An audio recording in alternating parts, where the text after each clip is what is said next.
Good evening madam. तो हम आपको आज दिखा रहे हैं।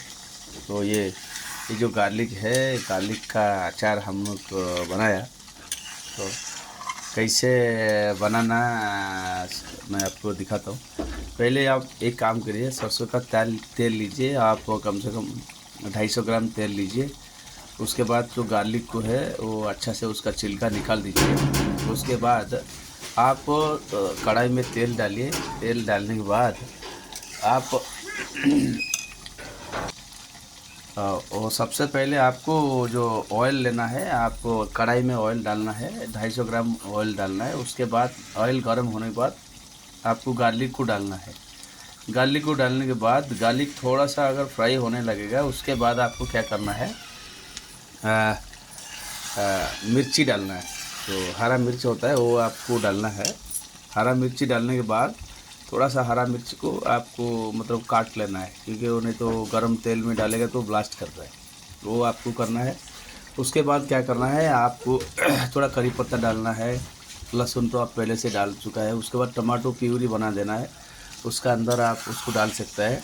उसके बाद नमक भी साथ में चाहिए। नमक नहीं डालेगा तो फसका लगेगा। लास्ट टाइम हम बनाया था, नमक नहीं डाला था, तो हमारा मिसेस बोला नमक डालो। उसमें नमक डालने के बाद अच्छा लगा, लेकिन थोड़ा सा टेस्ट अच्छा नहीं रहा। तो उसके बाद उसको थोड़ा थोड़ा फ्राई करिए। उसके बाद टमाटो प्यूरी ऐड करिए। उसके बाद विनेगर ऐड करिए।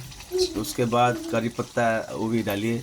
ये सब होने के बाद आप उसको चलाते जाइए। जो उसको है थोड़ा चलाते जाइए। उसको थोड़ा गाढ़ा होना है। गाढ़ा होने के बाद उसका जो ऑयल है वो बाहर आएगा। तो बाहर आने के बाद उसको आप वो डालने के बाद आप उसको थोड़ा चलाते रहिए। उसका अंदर जो तेल आएगा, तेल आने के बाद आप देखेंगे आपका जो अचार बन के रेडी होता है। तो हम लोग अभी अचार थोड़ा टेस्ट करेंगे। तो जिसको जिसको अचार खाना है वो आ सकते हैं, आप खा सकते हैं। नारायण आप इधर आइए, अचार टेस्ट करिए। आप इधर आ सकते हैं।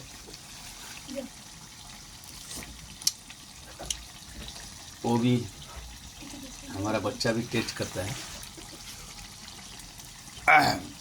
बहुत अच्छा है। आप आइए, ये घर में बनाइए। जिसको बनाना नहीं आता है तो हम उसको सिखा देंगे। हमारा नंबर बताता हूँ। तो हमारा रुसई का नंबर एक है 9590388229। उनका नाम है बिनी। तो आपको गाइड कर सकते हैं। आप उसमें डायरेक्ट उसको कॉल कर सकते हैं। अगर ये रेसिपी अच्छा लगा, ठंडी का मौसम में आप भी खाइए। हाँ, थोड़ा तीखा बनेगा, क्योंकि गार्लिक जो है तीखा है। और मीठा बनने का ज़रूरत भी नहीं, हमारा सवाल ही नहीं।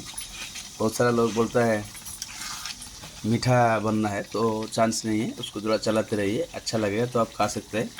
ये चपाती के साथ खाएगा तो अच्छा रहता है। और ठंडी का मौसम में इसको ट्राई करिए।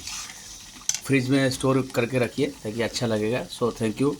मैं आशा करता हूँ आप ये चीज़ घर में ट्राई करिए। Thank you.